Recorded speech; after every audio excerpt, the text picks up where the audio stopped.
Good evening and welcome back to Be Rich. Today I wanted to discuss a new operating system which is supposed to be doing well. But this is not actually an operating system, it's actually a browser.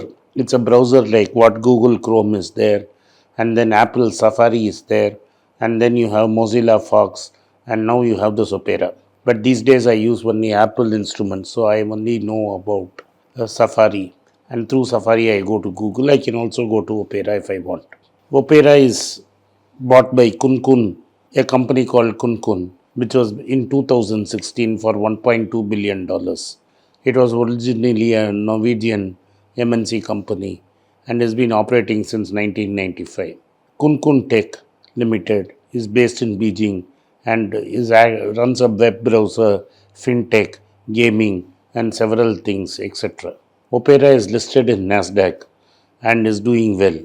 This is trading at $8.10 and was 6% up yesterday.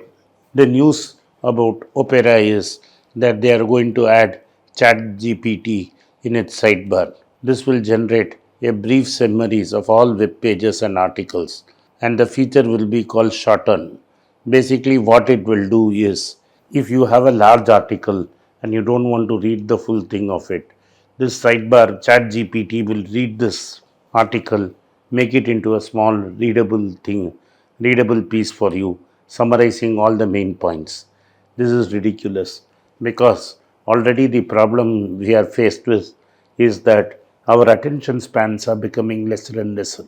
You are not allowing people who want to actually read a full article to read it fully. You are giving them a shortcut by using shorten so that they will read the summary chosen by Chat GPT, and the Chat GPT will decide what will go into summary and what will not go into that summary.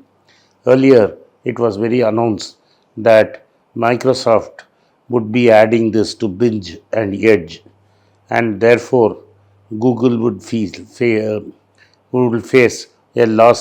big competition.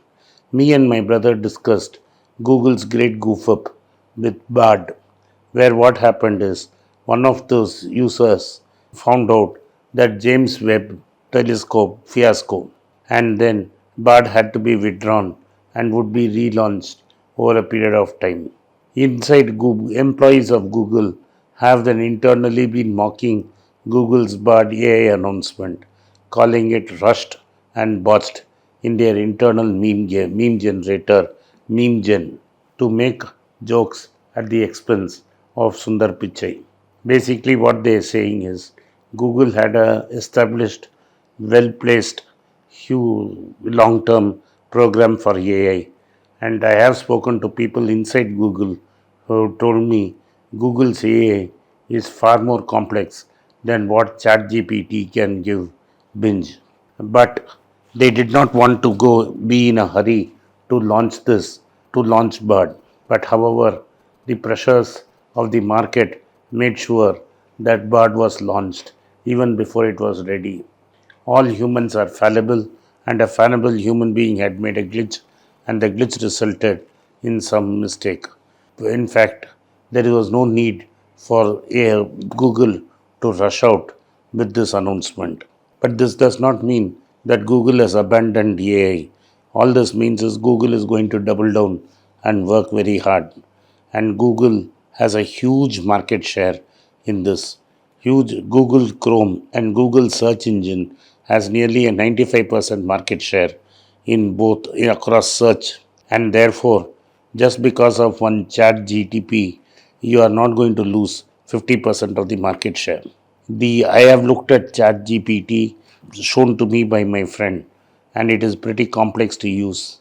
In fact, a media person told me that he wanted to make tea and he asked chat GPT how to make a tea, and the answer he showed was extremely funny though logically correct. This shows that ChatGPT is not ready. It's a new toy which is going to be shown to the rest of the world, and this will give Binge a talking point. Even in America, where Microsoft is considered very strong, Binge is less than 2% of market share, at worst 5 or 6% market share in some areas. Google has a 90% market share. Now, it has a huge moat where people already are used to Google and the Google ecosystem, and Google has huge revenues coming from its ad business. All that is not going to vanish overnight. Google is going to have a lot of time to set Bard right and come back and match this chat GPT. Today I was asking the person whom I know in Google whether your Bard can also do a PhD thesis as much as what ChatGPT is supposed to do. His claim was that Binge itself does not have access to the whole database in the world. The database available to Google is much huge, much larger, and therefore Bard will be able to produce a much better PhD document than what ChatGPT is going to do. However, the initial bad news is going to hurt Google for some time. It is going to be a some time before you understand that Google is going to keep hitting those numbers and is going to not only survive and thrive. Better than Microsoft, Google has done jobs of observing companies and making them big stars.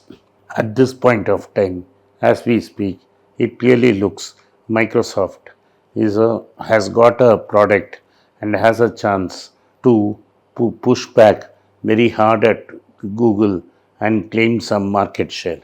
This is a crack at a door through which Google is hoping to put its foot through and price open the market, a market which had lost comprehensively 2 decades ago. Both Intel and Microsoft, the original founders and drivers of the PC and notebook revolution, missed out on the coming mobile revolution. Both of them never thought that yes, a humble smartphone would destroy their dominance of the industry. It's their friend, Steve Jobs, who invented the iPhone and showed the world what a smartphone can do. Google developed Android and came right behind it and destroyed Microsoft. ARM and Qualcomm made sure Intel is history. So these two are now trying, Google is now made a mistake and Microsoft is trying to capitalize on it.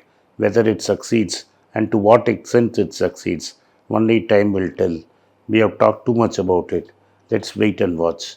A disclosure, I own both Microsoft and Google. Thank you for watching. Be rich. After a successful event in Qatar, my team wanted to find out where to do an event. So they did a recce, they did a survey, and they found out that they would go back to my second home in Saudi Arabia, Dammam. So after nearly 30 years, I'm going back to Dammam. The last time I was in Dammam was in 1990, and I'm going back there to do an event on the 10th of March. We have not yet decided where it will be in Dammam, but definitely I am visiting Dammam on the 10th of March, Friday. So those who are in and around Dammam or maybe in Jeddah should make a trip to see me, and I'm going to talk about investments on where you should put out your money. Those in Bahrain can drive across the causeway and join us. See you in Dammam on the 10th of March. It's a great privilege and honor that so many of you in thousands have subscribed to my channel and have supported me. I have written 2 books in English, The Alchemy of Money and Ordinary Stocks, Extraordinary Profits. These books are published by us and are ready. If you want to procure a copy, send us a message to the WhatsApp number given below and my team would respond to you. If you want an Amazon Kindle copy, you can click the link below. Finally, those who wish to consult with me can send a mail to berichenglish@gmail.com. Once again, I thank you for your support. If you like this video, press the subscribe button of my channel, hit the like button and turn on the bell notification.